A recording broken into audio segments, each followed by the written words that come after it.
یہ جو طاقتور اسٹیبلشمنٹ ہے نا اور حکومت ہے، یہ سہیل افریدی سے کیوں اتنی زیادہ ڈر رہی ہے؟ ابھی میں آپ کو جو ویڈیو دکھا رہا ہوں نا، یہ جو آپ ویڈیو دیکھ رہے ہیں نیچے، اس ویڈیو میں دیکھیں کہ سہیل افریدی آج موٹر وے پہ آتے ہیں لاہور میں. انہوں نے آج اپنا ایک اسٹریٹ موومنٹ کے نام سے انہوں نے ایک چھوٹا سا اجتماع رکھا ہوا تھا.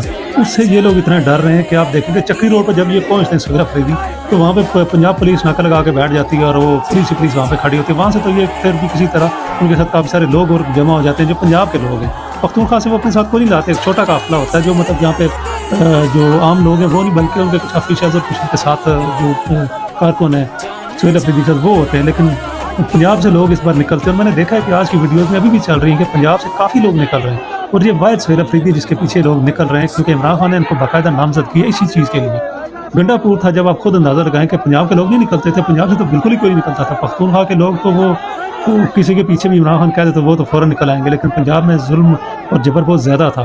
لیکن ابھی سہیل افریدی کے ساتھ نکل رہے ہیں، اور آپ اندازہ کریں کہ سارے راستے میں پولیس لگی رہی ہے، اور سہیل افریدی کے نام سے یہ لوگ ڈرتے ہیں. ایک وزیر اعلیٰ ہے 5 کروڑ صوبے کا، اور اس کے ساتھ زیادتی آپ دیکھ لیں کہ اس کو لاہور تک نہیں آنے دیا جا رہا ہے. ایسے لگتا ہے کہ وہ پتہ نہیں پشاور سے کہیں بنگلہ دیش جا رہا ہے جہاں پہ ویزے کی ضرورت ہے. وہ تو اس کا اپنا ملک ہے، جہاں بھی جائے 5 کروڑ صوبے کا وزیر اعلیٰ، اور جہاں پنجاب کی آپ دیکھیں کہ 12 کروڑ صوبے کے وزیر اعلیٰ، اس کو ہر سہولت ملی ہوئی ہے.